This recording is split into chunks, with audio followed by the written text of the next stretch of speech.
you don't know what everyone's going through. You don't know what their internal dialogue is. You don't know what's happening in their life, but like everyone's not going to relate with what I have to say. If one person gets impacted or one person feels like, oh my God, I feel like they were talking to me, then like I feel like that's actually getting the job done. Don't get so caught up in the vanity metrics because you don't know who you're impacting.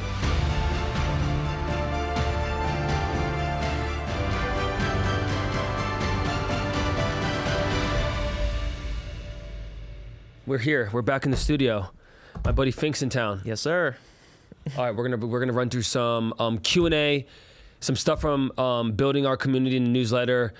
The dopest thing about these episodes that you guys see with Andrew's helped me with a ton of ghostwriting and copy. It's a weakness of mine, and it's dope being able to have these sessions where this video and audio transcription then gets broken down into the written word, which hopefully you guys are tuned into my email list. And if you're not, make sure you tune into the email list. But that would be a really cool way for you guys to see some things that are happening outside of just like what you see on Instagram and TikTok and YouTube. So even these episodes that we kind of release as like pseudo podcasts are how we break down a lot of the audio to then be into the written word. So if you're a creator and you struggle with email, you struggle with LinkedIn, you struggle with Twitter, Threads, like use this as an example of like how literally we're showing you how I'm breaking down this audio into the copy. So Drew's gonna ask me questions and we're gonna fire away. Let's go. Yeah, no, I'm pumped. Cause like guys, like you have all the ideas, you got everything in your head, and sometimes it's tough. You gotta sit down and actually organize the thoughts and get it in a cohesive manner, and I enjoy that. So I'm pumped to be working with you on it. Love it. Cool. So I just wanted to start off. Last weekend you were in Atlanta. Would love to hear, you sat on a panel and we're talking to some folks. Like, give us a little insight into what the event was and some of your biggest takeaways. Yes, the event was called AKP Sports Foundation. A friend of mine that I met or that I'm friends with in the DC, Maryland area, his name's John Lee. He basically started this foundation to raise awareness for Asian American athletics. And the foundation is basically a sports league where there was a soccer tournament and a basketball tournament. Teams locally can enter in that tournament, and they basically play no different than like a rec league, but they play like a 2-day tournament. And I had a fortunate opportunity to speak on the panel with other esteemed guests. Some were creators, some were business owners, others were like in the politics space. And it was just cool to kind of share information and knowledge to the younger generation. And that's kind of what the conversation was about, is like how we got to where we were, things that we learned along the way, advice that you wish you had given to other people at that time or wish that you had received. I would say that it was pretty cool to see a lot of younger Asian Americans in the room, where it wasn't just like a bunch of like older people. Like you kind of see like this, I feel like there's a shift happening in culture right now where people are, there's one, trying to figure out like how they can make impact in the world, what their purpose is, what their passions are, and trying to align with that also professionally. Mm-hmm. And it was cool to see a lot of younger people coming out to these events where it's like, typically you probably look at that room 10 years ago, it would not be the case. I think one of the biggest takeaways I had was the ability to connect with the end consumer is like my game. Like that's what I think about whenever I'm speaking, whenever I'm on a podcast, whenever I'm making content. It's like, how can I make this message hit with someone in the audience? Someone that came up to me after was right out of college. He played soccer and he was kind of in that limbo period of like not knowing what he wanted to do. Yeah. And for me, that's like everything. Like, 'cause you were there. 100%. I've been there before, and I said it on stage. Like, I remember what it was like not having my identity, or my identity be so caught up in football. Mm-hmm. And like someone asked me how I got into running on stage, and my answer was I was kind of lost after football and didn't know what I wanted to do, but I knew that I wanted to reach my full potential, and part of that was getting out of my comfort zone. Reading Can't Hurt Me by Goggins then sparked the running, which then led into a bunch of stuff that I couldn't have imagined. But when it comes to like reaching to the end consumer, I always think about like, everyone's not going to relate with what I have to say.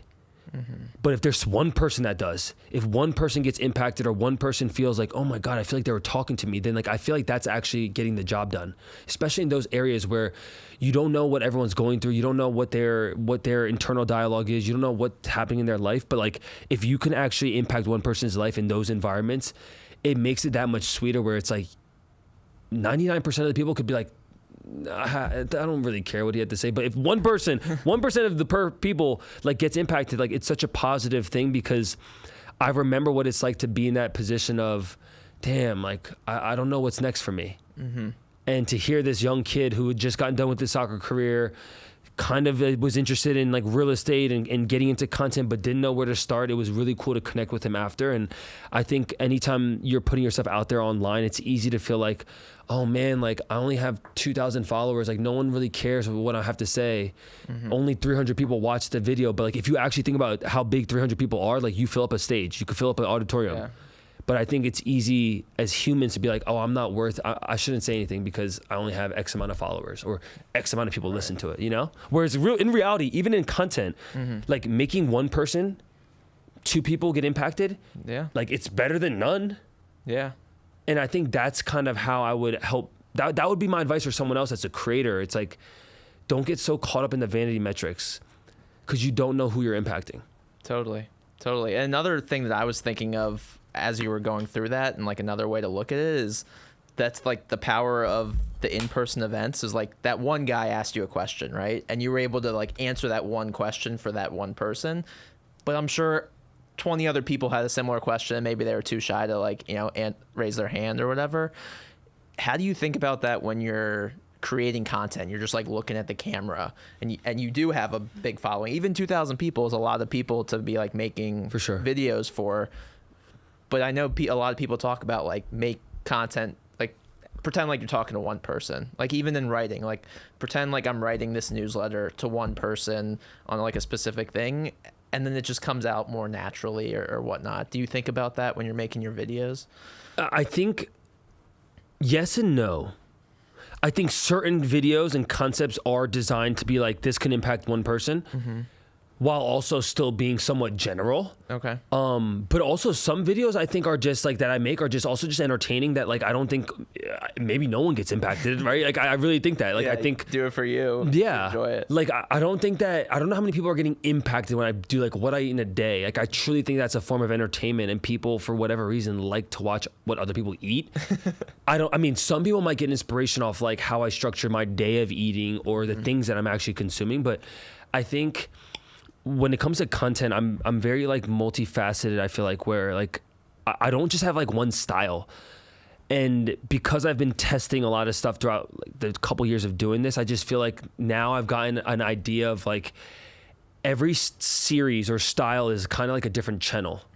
And that's kind of what I think about when I think about content in general. It's like if TikTok, YouTube, and Instagram are the main news outlets, CNN, MSNBC, and Fox.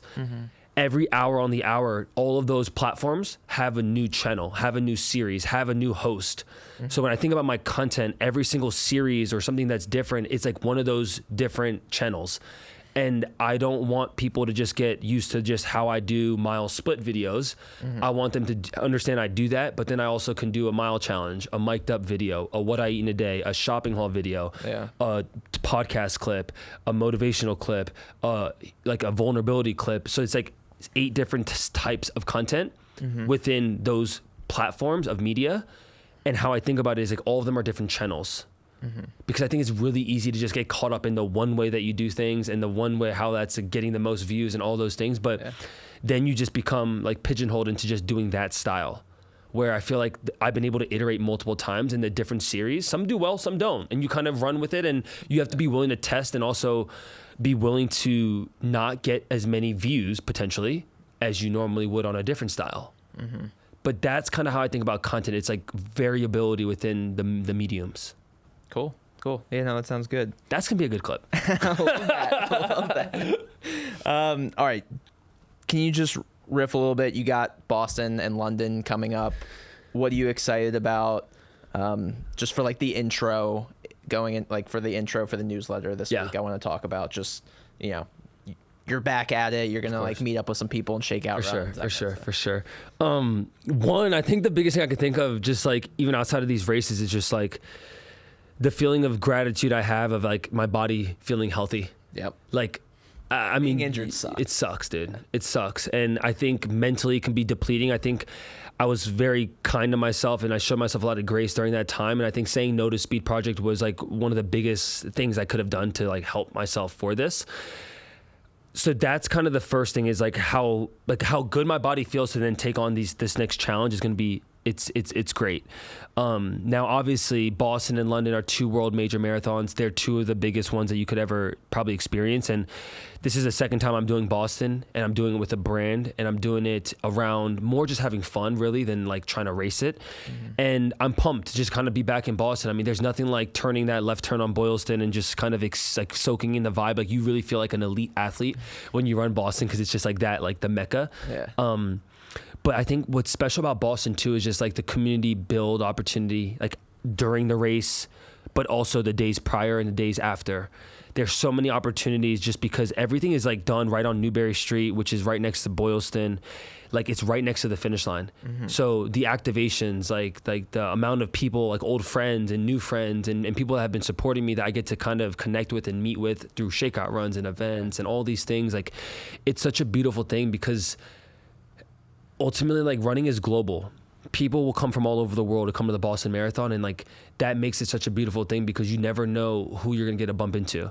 So that aspect with it just being like my second Boston is something special. And I mean, it's the 128th anniversary of it, which makes it one of the most historic races. And obviously it's one of the most like sought after races that a lot of people train for and work to get. So even for me being able to like work with a brand to get there, like a lot of people might be upset about that in the sense of like, oh man, like it must be nice that you get to just come to Boston without having to actually qualify for it. And I can understand that point of view. But I think for me, it's like, how do I spread positivity and light during that and hope for the best in that sense? And so I'm pumped for Boston. And then 6 days later, we'll be running in London Marathon, which is my 5th world major. And London is, you know, I'm going there on the opposite end of the spectrum of like, I got in because of a friend has a run club and it's not with a brand, or it's not, I have no obligations to do any brand stuff. But for me, it's just a selfish reason to run my 5th marathon or my 5th world major, which to me is like a big deal because like I'm on this goal to hit all 6 at some point, and you know, Tokyo's the only one I don't have. And obviously there's a challenge of running 2 marathons in 1 week, especially coming off an injury, but like I'm looking forward to seeking what I learned from that, even though my body's and Boston's a Monday, right? So it's a short week. It's a short week. It's like playing on Monday night and then playing on Thursday. But 100%, it's a short week. It's gonna test me from a recovery standpoint. It's gonna test me like also flying. Like I'm leaving Tuesday night going into London, and there's gonna be time difference and a lot of variables. But you know, I don't know. It's like I don't really stress about that just because I think from what I learned in Korea is that like I'm capable of doing these like types of like multiple day feats. If anything, in my mind's like, oh, I have 5 days off. So I'm like, that's even better because when I was in Korea, I had no days. So it's like, I think for any human, it's like, how do you find the positive in any circumstance? It's a challenge. I don't know how my body's going to respond, honestly, after the hamstring. Like I haven't ran more than 6 miles in the past 3 weeks. So I could be really sore after Monday in Boston, but if I am, I just gotta kind of have to tread lightly, and maybe I won't run as fast in London, and that's okay too. Yep, for sure. I think that'll be an interesting thing too, just for you to document the journey from Boston to London. And like, have you like, I guess you have, but like flying, do you have any, like tips on like how do you prepare for a race that's like not in your backyard, right? Where you just have to like show up, but like you're going across the ocean 100%. To go run this race. I think it's funny, Drew, like I feel like I do well with jet lag. I don't know if it just is like the way that I exist or like how much I travel now that I just like, it doesn't like, it's not even a mental thought that I take into consideration that like, oh, you're going to be tired from jet. Like I don't even think about it. Like I truly feel like at times people tell themselves that they're tired, or they tell themselves that like, oh my God, I'm exhausted, or like my body didn't, and sometimes it could be fact, but even, I don't know, like I don't think about it too much where it's like, it's a negative thing. I just think that this is like, we have no other choice. Like I can't get there any other way. Yeah. So it's just, how do I optimize sleep the first day I'm there? Okay. I think the practical answer is this. Just keep your routine as much as possible, even as you're traveling. like for me, like I'm gonna be a morning runner. I'm gonna like get as much sleep as possible, but like those things are in my control where it's like I can wake up at a certain time and go run in the morning and reset my clock. So to make my body think that I'm on the same Central Standard Time, even though I'm not. And I think that's something wherever I go, whether I go to LA and I'm on Pacific Time, or if I go to the East Coast, like maybe those hour or 2 hour differences don't dictate that much change, but I just still like wake up the next day. I'm just like, I'm going to go run. Like mentally reset that. Yeah, like mentally. Where it's like, I just, in my brain, I think I'm in the same spot. I'm just like, oh, I'm near a beach now, or I'm in the city. I think the circadian clock is something that we're all in control of. And like when I go to London, we're going to leave Tuesday at 7 p.m. and I'm going to land at 7 a.m. So it's like, I'm going to be in the airplane and I'm going to like 13 hours will go by from the 6 hour flight and the 6 hour time difference. And it's going to feel like, I'm just not gonna go to sleep until evening that day. Right? Yeah. That's gonna be my reset by, I'm gonna land, I'm gonna go on a morning run, get a coffee, and then go through my day and then sleep at nighttime. Yeah. And then the next day I hopefully will be like, we're just in Europe now. Yeah. So I think, it's a long-winded answer to say that I think there's a mental aspect to it, like not allowing it to mess up your psyche. But then the practical thing is keep your routine as much as possible. People always say movement, especially when you're jet lagged, is the best way to reset. And I think that's just something that I always do, no matter if it's a 13-hour flight to Korea and then a 12-hour time difference. I stayed up the full day that day with no problem. So, I don't know. Someone's going to be like, that's the worst advice. Like, I don't know. Like, but that's just what works for you. That works for me. Like, I just find ways to not make excuses, period. Yeah. And maybe being up for ultras has helped me, because I've been up running 29 hours straight. I don't know how I did that either. Yeah. But for whatever reason, I just find no room to complain about it. And maybe that helps. Yeah.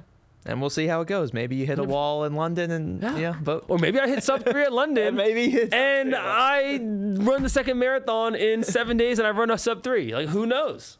But that's why you show up, right? All right. Wellness tip for this week.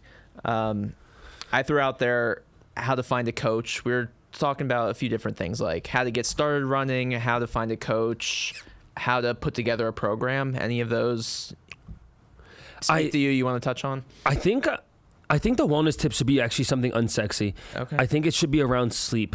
I think what's been fun for me is that, I've been gracious enough to have been sent the 8 sleep, and it's been fun to see how it's been fun to see my sleep schedule in addition to the scores I get when I sleep. And I've been hitting 8 hours every single night. It's pretty much since I've anytime I sleep at home. Okay. When I'm traveling, it's a little bit tougher. I still go aim for 8 hours, but to see my deep sleep and REM sleep and to see all the data after the sleep, it's dope. But I think in general, I've been recovering from an injury. I've been really trying to stay on top of nutrition and sleep because those are the two things that are in my power. And I don't know. I just think I think the wellness tip should be if you're struggling right now with recovery, or your body's always in pain, or you feel like you don't have energy, I think you should really focus on the one thing that's in your power, is to go to sleep a little earlier and see if that helps you at all with those things. So a good goal obviously is 7 to 9 hours. If you can hit 8, that's perfect. But I would say examine your sleep schedule and focus on things that maybe can help it. I think the book that helped me was Sleep Smarter, which basically talked about these 6 tactics that you could do of that can help you get into your deep sleep better, which is eliminate the screen time, eliminate hard lights, or eliminate caffeine after a certain time, not drinking too much water right before bed so you can actually stay asleep. And that's something I struggle with, actually. So I think maybe something around sleep, maybe recommending the book.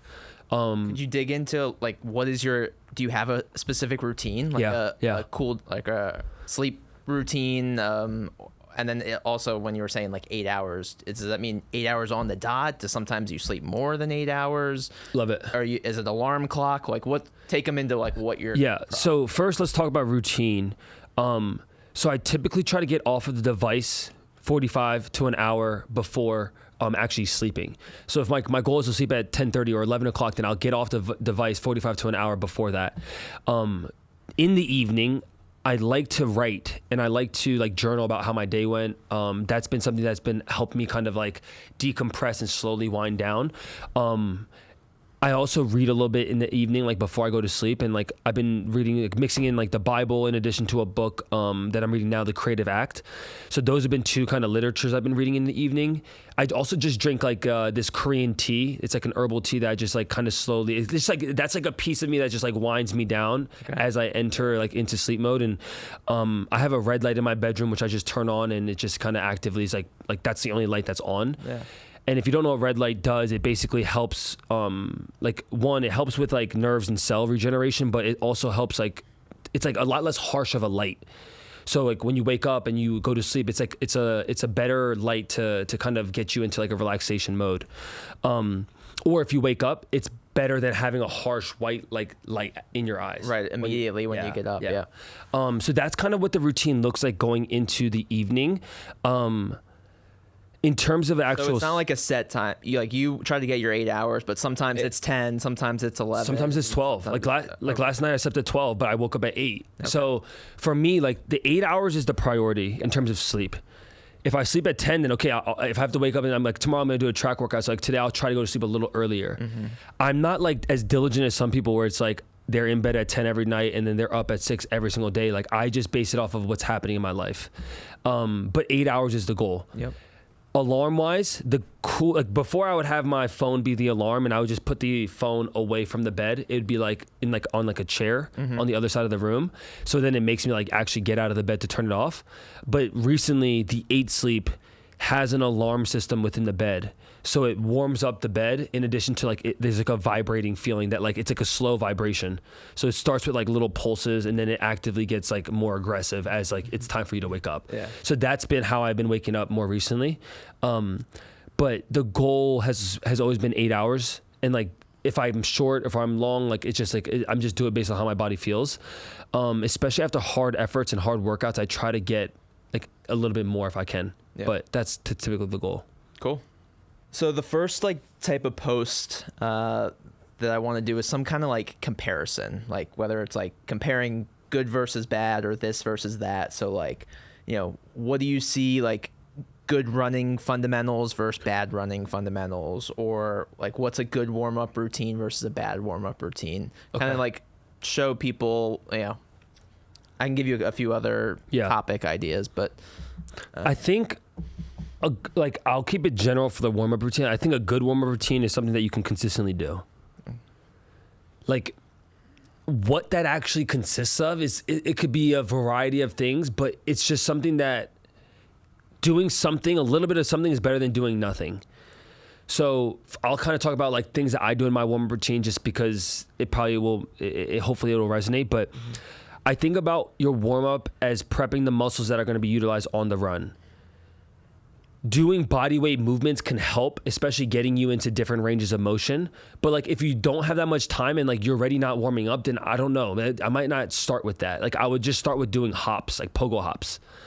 And you could spend 30 seconds on each foot, a minute on both feet, and just literally, like if you're doing both feet first, you just kind of hop on both feet, like you're doing jump rope, like you're pretending like you have a jump rope. Like that would be a good 60 seconds of warm up the calf, the foot, and like the lower extremities of your leg.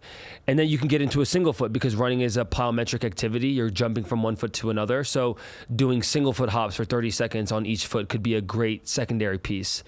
From there, I like to do skipping patterns. So I'll do them in place or I'll move slightly, whether it's like an A skip or a C skip or doing like hurdle hops. Something that's going to replicate running in the sense of if I'm going to be running from foot to foot, I want to make sure that like my body's prepped for that. Because if you're warming up in the first half mile, like yes, I've done that as well. It's doable. Like I can do it. You can definitely do it. But it's like warming up your car engine if it's on a cold day. Like ideally, when the weather's not great, it's even more important. But even when the weather is good, it's something that can make your run feel better. So I think the best warm-up routine is something that you can consistently do. If all of what I said and someone's like, I don't like to hop, I don't like to jump. Well, like I'm like, okay, well, then I would lean into like doing some body weight movements or like dynamic exercises that can like help you stretch those muscles. So starting with like 10 squats, like 5 lunges on each leg, and then doing some like knee hugs and like butt kicks, something that's gonna still like mobilize some of those muscles. But like there's not like a one size fits all warm up. I think it's really individual. I think it's specific to like also what you're what you're training for. Like if it's just an easy run, doing a couple hops, you might be good. But like before I do a track workout, like it's a lot more of an extensive warm up routine. So I think that would be my kind of do's and don'ts for warm up. I would not statically stretch. I would not like lengthen your muscles too much where you're like holding stretches and holding positions, just because like if you think about like your tissues and your muscles as like rubber bands, like if you just keep pulling the rubber band, it's going to get very like it'll get more flexible, but it'll get loose. You want your like muscles to be stiff. And that's why like doing like pogos keeps your tendons and your muscles and your joints stiff so that you can bound off the ground.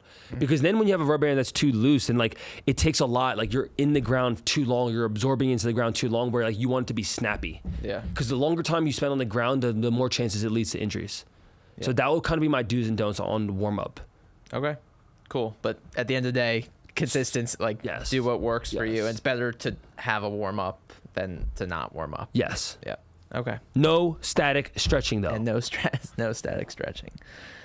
You want to talk about like habits, like daily habits that like, what are like some habits that you have in your life now that you didn't have like when you were back in high school or college, or mindset that you have now versus when you worked a corporate job? Okay. Let's do habits first. I think that some things I think about, I'm definitely more curious now. And the habit that comes from that is consuming content, whether it's through the written word or through actual like video or audio. So like I try to read something every day, something that can teach me something. That has just been like imperative for my growth as an entrepreneur, as a creator, as an athlete. Like those 3 qualifications I just listed, I had never done before 4 years ago. I guess being an athlete, I've kind of done my whole life, but like in terms of being a runner, being an endurance athlete, these have been all new skill sets. And the reason I'm so bullish about it and bullish on humans is that like anyone could do this shit. Like it's not like there's nothing different about who I am or what I'm capable of. Like it literally was just curiosity, finding people that have done it before and then seeking the knowledge that they've already produced. And I think wherever you are, whether it's endurance running or it's building your own business or starting a podcast or whatever, like you can find someone that's already done it and consume how they got there. So I think that will be my habit. That like, I don't think I did a lot of that when I was in college and when I was in high school. Like I just like football was it. And all my habits were around that or learning around that. But I never spent time to like build other like facets of who I am. And I think for a lot of people, they get so caught up in just the one thing. And we've talked about it before. Like it's great to be building your one thing, but like, do you have other aspects of who you are that you want to kind of work on? And I think for a long time, I didn't do that. And a lot of that was thinking that I kind of knew it all. And I think one of the best ways to continue to showcase humility is by being a student and realizing that there's always someone that's doing it better and that you can learn from. And I think as you start to get any type of like success, like it's staying humble is one of the hardest things. Yeah. And I think for anyone, like that's my advice for you. It's like, be a student. But tactically though, how do you fit that into your day? Like, are you specifically like, I don't know, do you calendar time to like, I'm going to read, I guess you talked a little bit about like reading at night, but like these are some podcasts that like I'm going to get to, or is it just like as you're going about your day or when you're going on a run, sometimes you listen to a podcast or on a drive? Like in the morning, I read the Daily Stoic every day, which has been like a routine I've done for 3 years. Before I touch my phone, I typically have to go to the bathroom. I have to take a dump and I bring a book with me and I'm like, I read that book on the toilet. Okay. And that's kind of been like where I squeeze it in. It's not really in the calendar, but I do have a set time in the calendar between 2 to 2:30 where it's like, it just says read, or it just says like, it says learn. And learn something new today. Yeah. And sometimes each day, you're just learning a little bit each day. It adds up, right? Period. Yeah. And sometimes I don't hit that goal on that when that alarm comes, like when that calendar thing comes up. But tactically, the morning is where I find that the brain is still like able to get rewired because you're not consuming and you're not getting involved in all the day-to-day tasks of work. And then especially the devices. So that's typically when I consume. And then on a run, if it's not silent, then I'll listen to a book on Headway or I'll listen to like a podcast. There's certain creators that I just watch, right? Like that's how I consume during the day. Like my form of entertainment typically is I have the market on, like MSNBC is typically on throughout the day, just like as like background noise. But if there's a certain podcast or a creator that like I want to learn from, then I typically just throw that on while I eat lunch, or like that'll just be actively on. And there's not like a set routine of like, oh, like Hormozy just came out with this, or Gary came out with this. Like, it's just like if I see it on YouTube and I'm like, I'm inclined to like maybe like the topic that they're covering is something that I'm like working on, then like I'll consider consuming it. Yeah. Yeah, no, for sure. And that's something interesting I heard someone talk about where, yeah, like podcasting and like YouTube now, like people used to just have like MSB or CBS or whatever on the background, and you're like have all these shows that are competing for people's attention. But now people, like for their lunch break, they just turn on YouTube and watch like a live podcast, and all the video and editing has gotten so good that it's like it's entertaining, and people are like, I'd rather just like listen to and watch that instead of watching like a new TV show of like the actors or whatever. So it's an interesting trend. It's dope. Yeah. And we grew up in the YouTube generation. So like, dude, some people only watch YouTube. Yeah. So it is interesting to see like where consumerism has gone. Yeah. And the streaming platforms are struggling for that exact reason. Totally. All right. This next category is like showing a transformation. So would love to like anecdotes or stories or something where you just to explain like how you got from point A to point B. So a couple ones that I have on here was like how you went from 100 followers to 300,000 followers in 4 years, or how you went from a college football player to a marathon runner. The last one was like a bad student. You talk about cheating, all that, to being a student of life and like having that. So, but let's tackle them each. 1,000 followers to 300,000 followers. Patience. Mm-hmm. Like, I don't know, is there like I know there's not like a simple 4-step process to doing it, but any kind of like framework you could lay out for people, or like, Here, this is what I'll say. Yeah. The first thing, I think there's a level of patience that's required to build something meaningful. And I think content, brand, athletics, it's all the same thing. It's like, you're not going to be good on day one, but you'll be a lot better on day 365. And then if you think about 4 years down the road, whatever number that is, 365 times 4, someone do the math, like it's 1,000 something days, like you will be significantly more comfortable. You still might not be great, but you'll be better. You'll be much better. Mm-hmm. Playing out the long game and having patience is like probably the first thing I would tell someone. That's like the number one framework, because if you don't have that, then it's irrelevant how talented you are, how good looking you are, how whatever skill set you have. Like if you can't play the game long enough to reap the rewards, then it's not going to matter. The second thing is figuring out your voice, finding out what medium you're the most comfortable in, whether it's through the written word, whether it's through video, whether it's through podcasting, audio, and continue to work on that muscle while building out the other ones. That, I think, is what stops a lot of people, is like they say, I'm not good on video. I'm afraid of the camera. Well, okay, well, can you write? Mm-hmm. Can you talk? That's what happened to me. 100%, right? So I think that would be the second thing, is like figuring out, having self-awareness to understand, how can I communicate my message to the world? What's most comfortable for me now that I can then develop on, and then work on the other weaknesses that I might have when it comes to video or other things. Yep. The third thing is value. It's to provide value, and value can come in many formats, whether it's inspirational, educational, entertainment. Like, it's understanding what you can offer to the world and why someone is going to watch this piece of content. Mm-hmm. And I think that's something I would always ask myself early on, is like, why would someone watch this video? And if you might be able to tell yourself or answer your own question, or maybe ask your peers or family, friends, people that are close to you, be like, yo, what do you guys think about this video? Like, did you get anything out of this? And I think that's something that is practical to do. And if you can understand that piece, maybe you start off being educational, and then down the line you can sprinkle in the other forms of value. And value can be more than just the three things I named. And I think the fourth thing I'd say is just like having a level of consistency. Like, it's going to be the piece that, like, you can't just show up once and post your video once, or post a podcast once and be like, oh, I tried.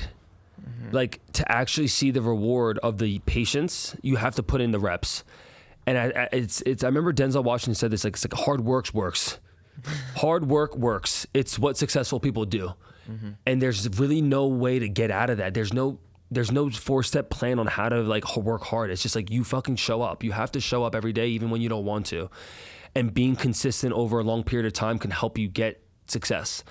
Now, what can you do to develop that consistency? I think finding things in your routines or habits that you can build upon. For me, like I wasn't a consistent runner to start, but I challenged myself to do the Murph 30 days in a row, and then jump rope 30 days in a row, which those routines and those like skill sets layered on my consistency like muscle, and then over time it just kind of builds. So I think those would be the 4 like frameworks that I would say for anyone like going from 1,000 to 300,000, like that's kind of what it takes. Cool. You want to go to the next one? Yeah. The next one was either like the student being a bad student to a student of life, or college football to marathon, like mindset shifts that made this possible. I think they're very similar, actually. Okay. I think the biggest mindset shift is realizing that you're multifaceted, that you can do more than just one thing. I think many humans set limits on themselves. I did that as a football player, and I also did that as a poor student. Like I told myself that this was boring, that I didn't want to do this. As a football player, I told myself like I'm just this. So I think the moment that shifts is when you internally realize that as humans you can adapt and you can change and you can build skill sets and you can be multiple things. You don't have to just be one thing. And the dopest thing about these 2 frameworks and these 2 like skills that were very underworked,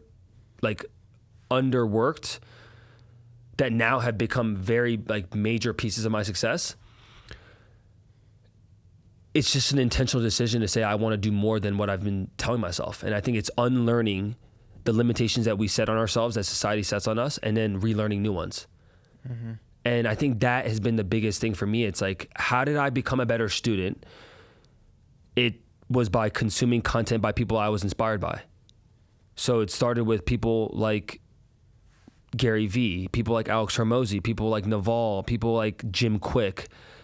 I still remember to this day reading Jim Quick's book called Limitless, where it basically talks about this. Like he was a bad student because he had a head trauma injury, but then he now is one of the leading brain coaches because he's now able to consume and retain information like it's his job. And he helps people with doing that exact skill set. So for me, it was finding out these other resources and other people that were able to learn and change their life. Do you remember a moment though that, like, what made you start consuming the right content? Or like, what did you just stumble upon Gary Vee and Quick and these guys, or did you have a mentor that told you to pursue that? Or like what was, do you remember, was there like a moment or something that encouraged you to make that shift from like, I done learning, I'm not smart, to, Well, there's 2 moments I can think of, and it was both when I worked my full-time job.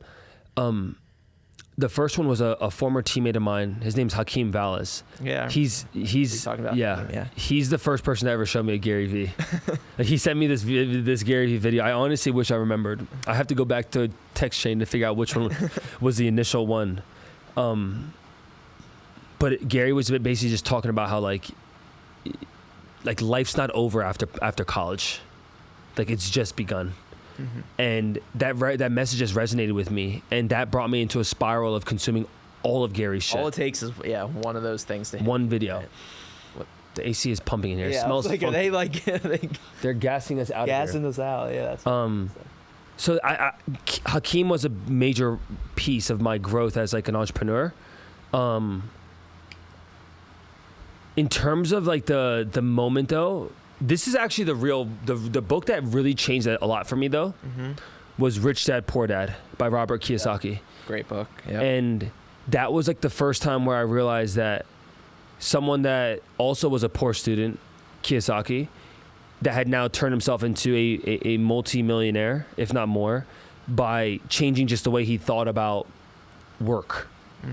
And that then opened my heart up and my mind up around like, oh shit, there's other ways to work. There's other ways to make a living than just being an employee. Yep. So then the entrepreneurial spirit started to happen where I was like, he's kind of old school. That book is tried and true. It came out in the 90s, right? The fact that I could read that in 2020 and it make that stark of an impact on me, it just shows you how like generational that book really is in terms of the framework around it, right? And honestly, that book is what changed everything for me. Truly. Yeah. I started to see the world differently. I was like, I don't want to just be an employee. I'm going to maximize my 9 to 5, and then I'm going to start building skill sets outside of that. So much of that book talks about how do you get from the left quadrant to the right quadrant. And actually, his second book talks more about that, but the mindset around employees and how people work, it's typically what stops them from growing. And different. That's what we're taught when we're like, that's all you knew. That's all I knew growing 100%. up until you read that book and you're like, oh, there is a different way to think. 100%. And that led into the spiral of all the entrepreneurs that I looked up to. And I'm like, oh, yeah, I want to be like this. Like that. I don't know. Like I always, you know, what's so funny is I still remember this. Coach Changura said to me my junior year. Coach Chang, big shout out. He said, Matt, I don't know what you're going to do in this world for your career. I don't know if you'll be a coach. I don't know if you'll like work. I don't know what you're going to do. But he said, what I do know is that you'll never you'll never have a desk job. And he said that to me when I was 16, 17 years old. He said that. He's like, I don't know what you're going to do in this world. But he said, you're the type of person that won't have a desk job. You're not going to sit at a 9 to 5. And for whatever reason, he saw something in just my personality, the way that I led or the way I carried myself that made him feel like, damn, like you're not going to just sit there and be told what to do. And I don't know why I thought about this a couple of days ago. I just was like, and me and Coach Chang were really close when I was like I really looked up to him when I was like in high school and even college. And, you know, I need to reach back out to him, honestly. But I don't know what made me think about that recently, about just like the way that I live my life now. It's like so far from the end of working a 9 to 5. It's so far from the end of like being at a desk. And it's insane how someone it's insane how someone is able to like piece that together at such an early point in my life. And now for me to actually manifest that. Yeah. And I say all that to say, it's like the book itself, Rich Dad Poor Dad, kind of just shows you like there's different ways to live. And you have to make an intentional decision to like choose a different route. And for me, I chose my one route for a long, long time in life. And like that stark turn was me realizing that like I have so much more to learn. Yeah. And I think that's where the pivot happened for football player to marathon runner. Poor student into being a student. And from there, it's just like, those are two frameworks that like, I hope that they never get atrophied. Like I want to continue to work. Yeah, for sure. No, that's awesome. Especially the story about Chang. And I was just listening to a podcast with Mark Manson, and he was talking about like we don't realize how much teachers, coaches at a young age like influence us, and like they're telling us whether it's just like words of encouragement, or sometimes it's like negative stuff where like but like he planted that seed for you like early, and it didn't blossom until a couple years down the road, and you're like, oh shit, I remember him telling me that, and now like look at where you are now. So I think I love that. That's cool. Shout out to Coach Chang. Yeah. Do you have any hot takes? Something you believe that goes against the norm? I mean, I can think of one right now that's going to be funny because this one always does well. Carbon fiber marathon race day shoes should not be worn outside of racing a marathon or half marathon. It hurts my heart when I see people wearing Alpha Flies, Vapor Flies, Meta Speeds, any branded carbon fiber shoe to go to Target or to work out in the gym. Like I saw Conor McGregor kicking bags with the Alpha Flies on. And I'm just like, why is he wearing carbon fiber racing shoes to kick? And the reason that to me it's a hot take and people are like, dude, but Matt, I spent $300 on this shoe. Like I want to wear it out. I want to showcase the people that I'm wearing it. Well, like the point of wearing a carbon fiber shoe is for performance, to run faster. And the carbon fiber gives you that extra little pop, that extra little propulsion. But if you're just walking around, it's actually not the best for your foot. And a lot of runners get injured or they get foot injuries. And a lot of times it's because the shoes now are so much cushion. They have so much support that your foot doesn't have to do any work. So it's always funny to me when I see people wearing those things. I'm just like, yo, get into something more minimal. Like, get out of those shoes. Just wear some regular daily training shoes, and that's okay. But like, to wear carbon fiber racing shoes, to go to Target, to walk around the mall, to even train at the gym is just like, it's ludicrous. And plus, you're wasting the mileage and the traction on those shoes to just do leisure activity. If you're gonna spend $300 shoes, use them to run fast. That's my hot take. Stop wearing carbon fiber race day shoes leisurely. Love it. Love it.